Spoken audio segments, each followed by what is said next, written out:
واحلل عقدۃ من لسانی یفقهوا قولی رضیت باللہ ربا وبالاسلام دینا وبمحمد نبیا ورسولا اما بعد فاعوذ باللہ من الشیطان الرجیم بسم اللہ الرحمن الرحیم وعن ابی ہریرہ قال قال رسول اللہ صلی اللہ تعالی علیہ وآلہ وسلم قال اللہ تعالی کذبنی ابن آدم ولم یکن له ذلك وشتمنی ولم یکن له ذلك فاما تکذیبه ایایا فقوله لن یعیدنی کما بدأنی ولیس اول الخلق بأهون علی من اعادته واما شتمه ایایا فقوله اتخذ الله ولدا وان الاحد الصمد الذي لم ألد ولم أولد ولم يكن له كفوا أحد وفي رواية ابن عباس وأما شتمه إياي فقوله لي ولد وسبحاني أن أتخذ صاحبة أو ولدا رواه البخاري إن الله وملائكته يصلون على النبي یا ایھا الذین آمنوا صلوا علیہ وسلموا تسلیما الصلاۃ والسلام علیک یا سیدی یا رسول اللہ الصلاۃ والسلام علیک یا سیدی یا حبیب اللہ الصلاۃ والسلام علیک یا سیدی یا رحمۃ للعالمین وعلی آلک واصحابک یا سیدی یا خاتم النبیین۔ عزیزان محترم، اس حدیث کے راوی حضرت ابو ہریرہ ہے۔ سبحان اللہ۔ ابو ہریرہ وہ راوی ہیں کہ جن کا پہلے حافظہ کمزور تھا، جو بھی سنتے تھے ان کو بھول جایا کرتا تھا، تو انہوں نے نبی اکرم نور مجسم شفیع عالم صلی اللہ علیہ وآلہ وسلم کی بارگاہ میں عرض کی، یا رسول اللہ، میں جو بھی سنتا ہوں مجھے بھول جاتا ہے، میرے لیے دعا فرمائیں۔ تو میرے آقا کریم کا دریائے رحمت جوش میں تھا، تو آپ نے فرمایا، ابو ہریرہ، یہ جو اوپر تو نے چادر لی ہے اس کو بچھا دو۔ ابو ہریرہ نے میرے آقا کے سامنے چادر بچھا دی۔ سرکار علیہ الصلوۃ والسلام نے 3 مرتبہ ایسے کیا، ایسے کیا، دوسری مرتبہ، پھر تیسری مرتبہ۔ بظاہر تو ہاتھ خالی تھے۔ ابو ہریرہ فرماتے ہیں، مجھے لگ رہا تھا کہ دونوں جہانوں کے خزانے میرے آقا نے چادر میں ڈال دیے۔ سبحان اللہ۔ اور حضور نے فرمایا، ابو ہریرہ اس چادر کو اپنے سینے سے لگا لو۔ ابو ہریرہ کہتے ہیں، میں نے چادر کو اکٹھا کیا اور اپنے سینے سے لگایا، بس سینے سے چادر کو لگانا ہی تھا، میرا سینہ مدینہ بن گیا۔ سبحان اللہ۔ میں پھر جو بھی بات سنتا تھا مجھے کبھی بھولتی نہیں تھی۔ حضرت ابو ہریرہ اس حدیث کے راوی ہیں۔ نبی اکرم نور مجسم شفیع عالم صلی اللہ علیہ وآلہ وسلم نے فرمایا کہ میرا رب فرماتا ہے، یہ حدیث قدسی ہے۔ حدیث قدسی وہ ہوتا ہے جو رب تعالیٰ کا کلام ہے۔ قرآن مجید فرقان حمید جو ہے یہ رب کا کلام ہے، اور حدیث پاک جو ہے یہ کلام رب کا ہے اور الفاظ محمد مصطفیٰ صلی اللہ علیہ وآلہ وسلم کے ہیں۔ مضمون رب کا ہے لیکن الفاظ حضور کے۔ اللہ فرماتا ہے، اے انسان، تو نے مجھے جھٹلایا ہے۔ یہ انسان کو مناسب نہ تھا کہ مجھے جھٹلاتا، اور تو نے مجھے گالی دی۔ یہ انسان کے لیے درست نہ تھا۔ اب دیکھیے، جن و انس میں سوائے مخلوق کے، جن و انس میں باقی تمام مخلوق میں کوئی کافر نہیں ہے۔ جنوں میں اور انسانوں کے علاوہ کسی بھی مخلوق میں کوئی کافر نہیں ہے۔ انسان کے اوپر اللہ تعالیٰ کے احسانات ہیں اور اس کا فضل ہے کہ نبی بھی آئے تو وہ بھی آدمیوں میں سے، انسانوں میں سے تشریف لائے۔ اولیاء بھی ہیں وہ بھی انسانوں میں سے ہیں، نبی بھی انسانوں میں سے آئے اور اولیاء بھی انسانوں میں سے آئے، اسی لیے خاص کر اللہ تعالیٰ بندوں سے شکایت کر رہا ہے کہ اس کو مناسب نہیں تھا کہ مجھے جھٹلاتا اور مجھے گالی دیتا۔ اللہ اکبر۔ اس کا مجھے جھٹلانا یہ ہے کہ کہتا ہے کہ رب مجھے پہلے کی طرح دوبارہ نہیں بنا سکے گا۔ اب یہ اشارہ کس کی طرف ہو رہا ہے؟ بات رب کی ہے لیکن اشارہ کافروں کی طرف ہو رہا ہے۔ کس کی طرف؟ کافروں کی طرف۔ لیکن ہن اے دسو بلا جنہاں نے کلمہ زور دا پڑھیا ہوئے وہ بلا اس طرح دی گلاں کر سکتے ہیں نہیں رب تعالیٰ کے بارے میں؟ اللہ تعالیٰ فرماتا ہے کہ انسان کا جھٹلانا یہ ہے کہ وہ کہتا ہے کہ رب مجھے پہلے کی طرح دوبارہ نہیں بنا سکے گا۔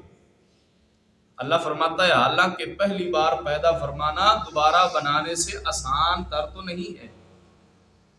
دیکھیے اس میں دوزخ کا حشر و نشر کا انکار ہے۔ کس کا انکار ہے؟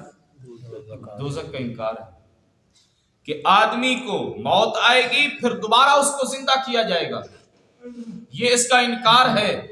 یہ کافر اس کے منکر ہیں، وہ کہتے ہیں بس ایک مرتبہ جو زندگی مل چکی ہے ہم جب مر جائیں گے دوبارہ نہیں زندہ ہو سکتے، لیکن میرا رب فرماتا ہے میرے واسطے کوئی مشکل نہیں ہے، میں کون کہتا ہوں ہاں جی فیکون، وہ اسی وقت ہو جاتا ہے، اسی وقت ہو جاتا ہے، اس کے لیے کوئی مشکل نہیں ہے۔ اللہ فرماتا ہے کہ تم کیا سوچتے ہو کہ میں ایک مرتبہ بنا چکا ہوں دوبارہ نہیں بنا سکتا؟ اللہ فرماتا ہے یہ انسان کے لیے مشکل ہے کہ وہ پہلے بناتا ہے، اس کو پہلے مشکل بنتی ہے بعد میں آسانی ہو جاتی ہے۔ اللہ فرماتا ہے میرے لیے نہ پہلے مشکل ہے نہ بعد میں مشکل ہے، میں تو چاہوں تو ایک منٹ سیکنڈ میں بندہ بنا لیتا ہوں۔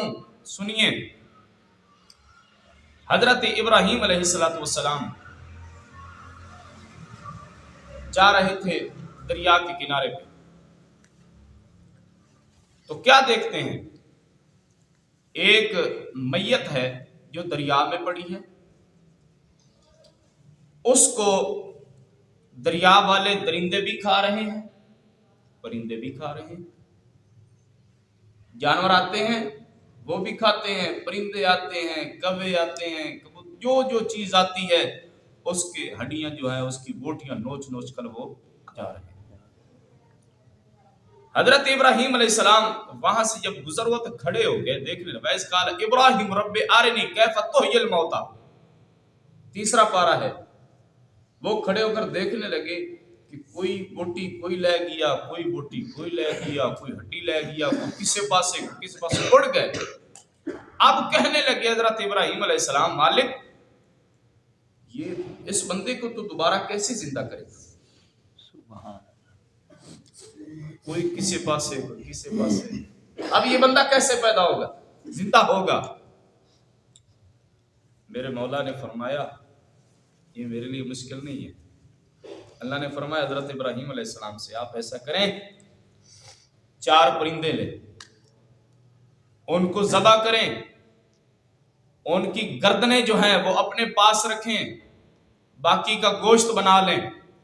4 پرندے لیے، ان کو ذبح کیا، ذبح کرنے کے بعد گوشت بنایا۔ اللہ نے فرمایا اس کے گوشت کو مکس کر دو، کوا تھا، مور تھا، مرغا تھا، کبوتر تھا، ہاں جی اس کی گردنیں اپنے پاس رکھی، گوشت بنایا۔ میرے رب نے فرمایا انہوں مکس کرو، مکس کر دیا۔ اللہ نے فرمایا تھوڑا سا ادھر رکھ دو، تھوڑا سا ادھر رکھ دو، تھوڑا سا ادھر رکھ دو، تھوڑا سا ادھر رکھ دو، 4 جگہ پہ اللہ نے فرمایا جگہ جگہ پہ اس کو رکھ دو۔ جب رکھ دیا گیا اللہ نے فرمایا ان کی گردنیں آپ کے پاس ہیں، عرض کی مالک میرے پاس ہیں۔ اللہ فرماتا ہے قرآن میں، اللہ فرماتا ہے اب آپ ایک پرندے کو آواز دو، سبحان اللہ، اور کی کرو ایک پرندے کو آواز دو۔ آپ نے ایک پرندے کو آواز دی، کہیں سے ادھر سے ہڈی آ رہی ہے، ادھر سے بوٹی آ رہی ہے، ادھر سے کچھ آ رہا ہے، ادھر سے کچھ آ رہا ہے۔ تو آ کر وہ اگر کبوتر کو آواز دی تھی تو کبوتر والا گوشت کبوتر کو ہی اس کی گردن کے ساتھ لگا ہے، کبے کے ساتھ نہیں لگا۔ پھر دوسرے کو آواز دی، اس کی ادھر سے ہڈی، کسی طرف سے بوٹی، کسی طرف سے کچھ آیا، وہ آ کر کبے کے ساتھ ٹچ ہو گیا۔ اللہ نے فرمایا اب تیسرے کو آواز لگاؤ، اس کو بلایا، وہ بھی آ کر کبا تھا، اس کی گردن کے ساتھ آ کر گوشت لگ گیا۔ اللہ نے فرمایا اب مور کو آواز دو، اس کو آواز دی، اس کا بھی گوشت آیا تو اسی کے ساتھ آ کر ٹچ ہو گیا، تو ان کے سامنے مرغا جو تھا وہ بانگے دینے لگ گیا۔ سبحان اللہ۔ مرغا زانا پڑن لگ گیا، کبوتر اپنی بولی بولنے لگ گیا، کوا اپنی بولی بولنے لگ گیا، مور اپنی بولی بولنے لگ گیا۔ تو میرے رب نے فرمایا ہاں اے میرے خلیل بتاؤ یہ زندہ ہوئے ہیں کہ نہیں؟ آپ نے اپنے ہاتھوں سے ان کو ذبح کیا ہے، دیکھیے اب یہ زندہ ہو گئے ہیں؟ عرض کی مالک ہو گئے ہیں۔ اللہ فرماتا ہے آپ نے ان کو ذبح کیا ہے، ہاں جی، خود گوشت بنایا ہے، خود اس کو پہاڑوں پہ رکھا ہے، خود آواز دی ہے، خود وہ تیری آنکھوں کے سامنے آ کر لگے ہیں، تیری آنکھوں کے سامنے زندہ ہوئے ہیں یا نہیں ہوئے ہیں؟ اللہ فرماتا ہے اگر میں ان کو تیری آنکھوں کے سامنے زندہ کر سکتا ہوں تو پھر میں اس بندے کو بھی زندہ کر سکتا ہوں، سبحان اللہ۔ پھر میں اس بندے کو بھی زندہ کر سکتا ہوں۔ بھائی اس کے لیے کوئی بعید نہیں ہے، وہ کر سکتا ہے جو چاہے کرے۔ اور یہاں سے کئی مسائل جو ہیں وہ ثابت ہو رہے ہیں۔ کیسے؟ کہ جس چیز کو نبی کا ہاتھ لگ جائے وہ چیز دوبارہ زندہ ہو جاتی ہے۔ سبحان اللہ، اچھی بولیے سبحان اللہ۔ سبحان اللہ۔ جس چیز کو نبی کا ہاتھ لگ جائے، حالانکہ خود نبی پاک خود نبی نے، حضرت ابراہیم نے خود اپنے ہاتھوں سے ان کو ذبح فرمایا ہے، ہاں جی، لیکن جس کو نبی کا ہاتھ لگ جائے، قدرت رب کی ہے، پیدا کرنے والا رب ہے، روح پھونکنے والا رب ہے، لیکن اس کو نبی کا ہاتھ لگا ہے، اللہ نے اس کو زندہ فرما دیا۔ سبحان اللہ۔ حضرت عزیر علیہ السلام کا گدھا مبارک وہ بھی زندہ ہوا تھا 100 سال کے بعد۔ کتنے سال بعد؟ 100 سال کے بعد۔ اور اللہ تبارک و تعالیٰ نے ان سے پوچھا ہاں جی آپ کتنی دیر سوئے رہے ہیں؟ وہ کہنے لگے یومن او بعد یوم، لگتا ہے جیسے عصر اور مغرب کے درمیان ٹائم ہوتا ہے۔ سبحان اللہ۔ تھوڑی دیر۔ اللہ فرمایا نہ، پورا 100 سال ہو چکا ہے۔ ان کا کھانا، ان کا پانی جو ان کے ساتھ تھا وہ بھی خراب ہے، بولو تو صحیح، نہیں ہوا۔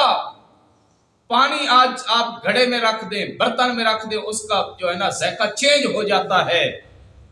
عورتیں جنیاں سیاڑیاں مائیاں نے نا آٹا بچ جاوے نا تو اگلیاں فریج چ رکھنی ہیں، خراب نہ ہوئے۔ لیکن یہ پانی ہے، یہ کھانا ہے۔ 100 سال کے بعد بھی اللہ نے فرمایا اے میرے نبی آپ اپنے کھانے کو تو چیک کریں۔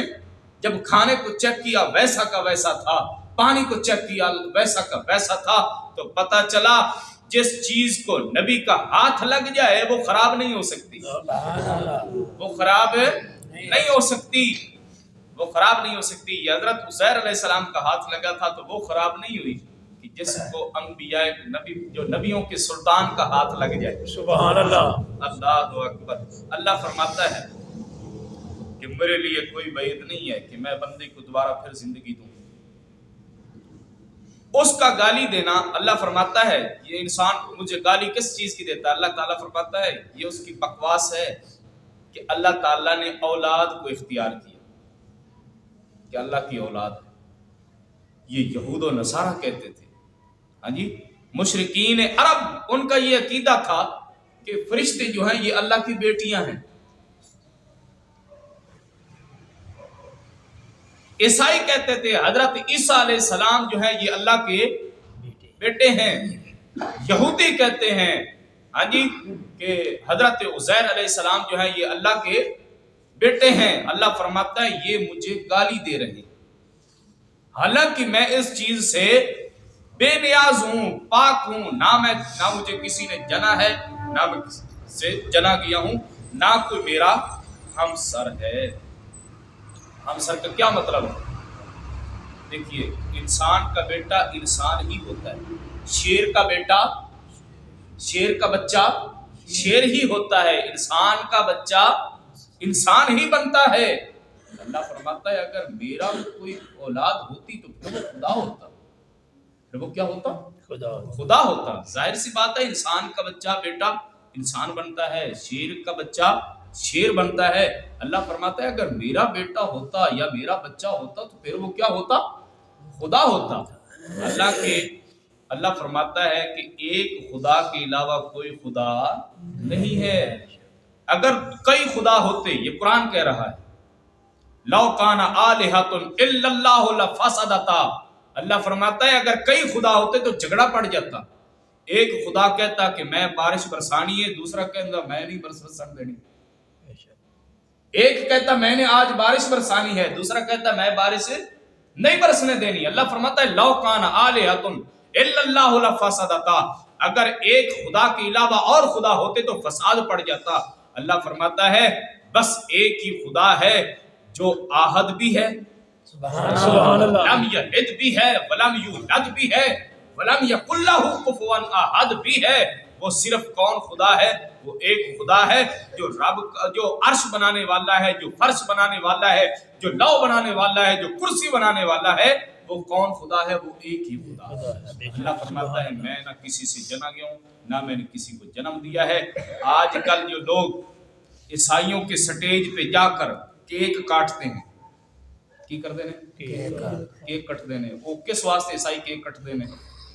وہ نعوذ باللہ من ذالک، وہ اس لیے کیک کاٹتے ہیں کہ وہ کہتے ہیں کہ حضرت عیسیٰ علیہ السلام اللہ کے بیٹے ہیں، وہ سالگرہ مناتے ہیں۔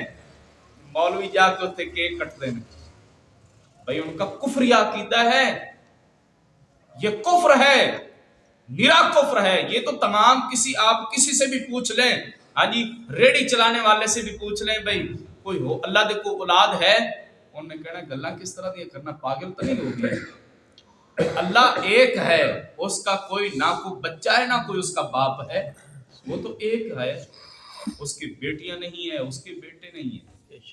تو میرا رب کیا ہے؟ وہ وحدہ لا شریک ہے۔ وہ قیامت والے دن انسان کو پھر زندگی عطا فرمائے، جو ازلی اور ابدی زندگی ہوگی، اس کے بعد پھر موت نہیں آ سکتی بس۔ اور یہ جس کو سکولوں والے کہتے ہیں کہ بڑا مسلمان، ہاں جی سر سید احمد علی خان، وہ چٹا کافر ہے۔ وہ کیا ہے؟ کافر ہے۔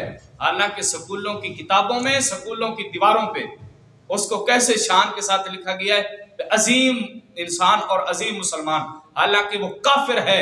اس نے دوزخ کا انکار کیا ہے، اس نے جنت کا انکار کیا ہے، اس نے حضرت موسیٰ علیہ السلام نے جو پتھر پہ عصا مارا تھا، اللہ جب موسیٰ علیہ السلام نے پانی مانگا تو میرے رب نے کہا من حسنۃ عشرۃ عینا، اے موسیٰ اس پتھر پہ عصا مارو، اس سے 12 چشمے پانی کے جاری ہوئے۔ وہ اس کا انکار کرتا ہے۔ جو کونوا قردۃ خاسئین، یہودیوں کو جو دھتکارا ہوا بندر بنایا گیا تھا، اس کا بھی وہ منکر ہے۔ اور کیا کون سی چیز میں آپ کو بتاؤں کہ جس کا وہ منکر ہے؟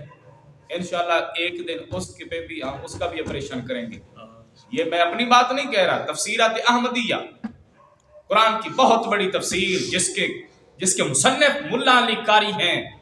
ملا علی قاری وہ مصنف ہے، وہ مفسر ہے، وہ محدث ہے کہ تمام مکاتب فکر والے اس کو اپنا قائد مانتے ہیں، ساڈے نالوں بہتا او منتے ہیں۔ وہ کہہ رہا ہے کہ یہ دیکھو نا، اب کافر تو کافر تھے، وہ بھی منکر تھے۔ وہ کہتے تھے کہ اللہ تعالیٰ کی بیٹی ہے، اللہ کی اولاد ہے، پھر دوبارہ زندگی نہیں ملے گی مر جائیں گے تو۔ لیکن یہ بھی کہہ رہا ہے، یہ بھی کہتا ہے کہ مرنے کے بعد پھر زندگی نہیں مل سکتی، دوزخ نہیں ہے، جنت نہیں ہے، وہ یہودی بندر نہیں بنے، یہ وہ ایسی بکواسات کرتا ہے۔ لیکن ہم جو ہیں اشرف المخلوقات، رب نے ہم کو بنایا ہے اور محمد رسول اللہ کا امتی بنایا ہے۔ ہم رب کو بھی ایک مانتے ہیں اور محمد رسول اللہ کو بھی آخری نبی مانتے ہیں۔